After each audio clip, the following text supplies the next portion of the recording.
بسم اللہ الرحمن الرحیم۔ السلام علیکم ورحمۃ اللہ وبرکاتہ۔ نحمد نصلی علی رسولہ الکریم، اما بعد فاعوذ باللہ من الشیطان الرجیم۔ بسم اللہ الرحمن الرحیم۔ ربی زدنی علما، رب اشرح لی صدری ویسر لی امری واحلل عقدۃ من لسانی یفقہوا قولی۔ آج ہم دیکھیں گے دعا میں جائز امور۔ کسی شخص کی درخواست پر کسی آدمی کا نام لے کر دعا کرنا جائز ہے۔ حضرت انس کہتے ہیں کہ میری والدہ نے بارگاہ رسالت میں عرض کی، یا رسول اللہ صلی اللہ علیہ وسلم، یہ آپ کا خادم انس ہے، اس کے لیے اللہ سے دعا کیجیے۔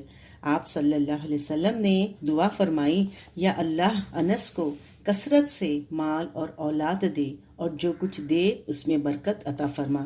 اسے بخاری نے روایت کیا ہے۔ پھر دعا میں کافروں کے لیے ہلاکت اور بربادی مانگنا جائز ہے۔ حضرت عبداللہ بن مسعود کہتے ہیں کہ نبی اکرم صلی اللہ علیہ وسلم نے مکہ کے مشرکوں کے خلاف بد دعا فرمائی، یا اللہ ان پر حضرت یوسف کے زمانے کی طرح 7 برس کا قحط بھیج کر میری مدد فرما، اور یہ بھی فرمایا، یا اللہ ابو جہل کو ہلاک کر دے۔ اسے بخاری نے روایت کیا ہے۔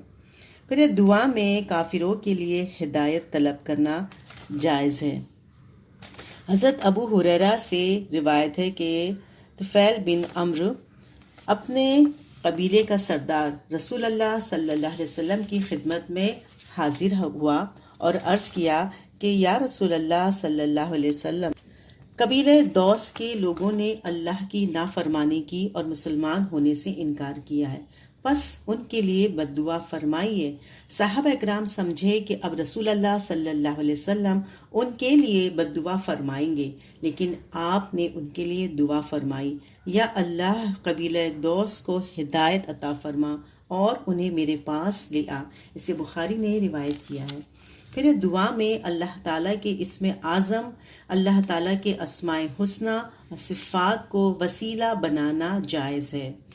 حضرت عبداللہ بن بریدہ اسلمی اپنے باپ سے روایت کرتے ہیں کہ نبی اکرم صلی اللہ علیہ وسلم نے ایک آدمی کو یوں دعا کرتے ہوئے سنا، یا اللہ میں تجھ سے مانگتا ہوں کیونکہ میں گواہی دیتا ہوں تو اللہ ہے، تیرے سوا کوئی الہ نہیں، تو ایک ہے، تیری ذات بے نیاز ہے، نہ تو کسی کی اولاد ہے نہ تیری کوئی اولاد ہے، تیرا کوئی شریک نہیں۔ عبداللہ بن اسلمی کے باپ کہتے ہیں، یہ دعا سن کر رسول اللہ صلی اللہ علیہ وسلم نے فرمایا، قسم ہے اس ذات کی جس کے قبضے میں میری جان ہے، اس آدمی نے اسم اعظم کے وسیلے سے دعا مانگی ہے، اور اسم اعظم کے وسیلے سے جب بھی دعا مانگی جائے قبول کی جاتی ہے، اور جب اللہ سے کوئی سوال کیا جائے تو پورا کیا جاتا ہے۔ اسے ترمذی نے روایت کیا ہے۔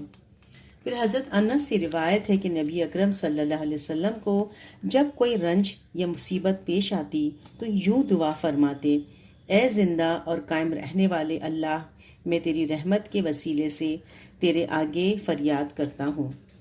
اسے ترمذی نے روایت کیا ہے۔ پھر دعا میں اپنے نیک اعمال کو وسیلہ بنانا جائز ہے۔ حضرت عبداللہ بن عمر سے روایت ہے کہ رسول اللہ صلی اللہ علیہ وسلم نے فرمایا کہ 3 آدمی جا رہے تھے کہ انہیں بارش نے آ لیا، چنانچہ وہ ایک پہاڑ کی غار میں چھپ گئے۔ غار کے منہ پر پہاڑ کے اوپر سے ایک بہت بڑا پتھر آ گرا اور وہ بند ہو گئے۔ چنانچہ آپس میں کہنے لگے کہ کوئی ایسا نیک عمل سوچو جو تم نے محض رضا الہی کے لیے کیا ہو، اور اس کے وسیلے سے اللہ تعالیٰ سے دعا کرو، شاید یہ مشکل آسان ہو جائے۔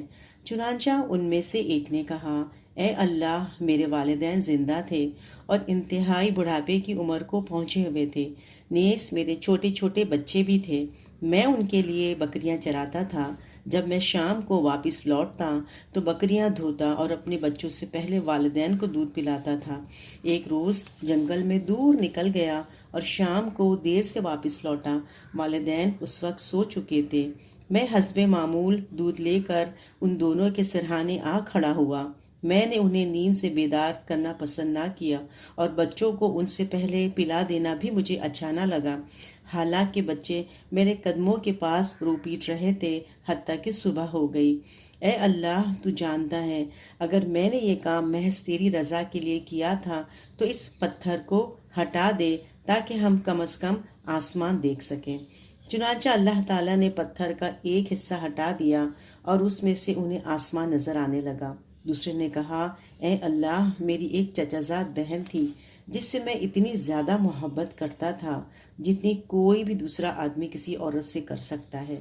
میں نے اس سے اپنی دلی خواہش کا اظہار کیا تو اس نے اس وقت تک کے لیے انکار کر دیا جب تک اسے 100 دینار نہ دے دوں۔ چنانچہ میں نے دوڑ دھوپ شروع کر دی اور 100 دینار جمع کر لیے۔ میں انہیں لے کر اس کے پاس گیا۔ جب میں اس سے صحبت کرنے لگا تو اس نے کہا، اے اللہ کے بندے، اللہ سے ڈر اور لگی ہوئی مہر کو نہ توڑ۔ بس میں واپس چلا آیا۔ اے اللہ، اگر میں نے یہ کام محض تیری رضا کے لیے کیا تھا تو ہماری اس مشکل کو آسان فرما دے۔ بس چٹان تھوڑی سی اور ہٹ گئی۔ پھر تیسرے نے کہا، اے اللہ، میں نے ایک مزدور کو اپنے کام پر لگایا تھا اور طے کیا تھا کہ تمہیں ایک فرق تقریباً 8 کلوگرام چاول دوں گا۔ جب وہ کام ختم کر چکا تو اس نے اپنی مزدوری کا مطالبہ کیا۔ میں نے مزدوری اس کے سامنے رکھ دی، لیکن وہ مزدوری کم سمجھ کر لیے بغیر چلا گیا۔ میں ان چاولوں کے ساتھ برابر کاشتکاری کرتا رہا، یہاں تک کہ اس غلے سے کئی گائیں خرید لی اور ایک چرواہا رکھ لیا۔ مدتوں بعد وہ میرے پاس آیا اور کہنے لگا، اللہ سے ڈر، مجھ پر ظلم نہ کر اور میرا حق مجھے ادا کر۔ میں نے کہا، ان گایوں اور چرواہوں کی طرف جاؤ، یہ سب تمہارا مال ہے۔ اس نے کہا، اللہ سے ڈر اور میرے ساتھ مذاق نہ کر۔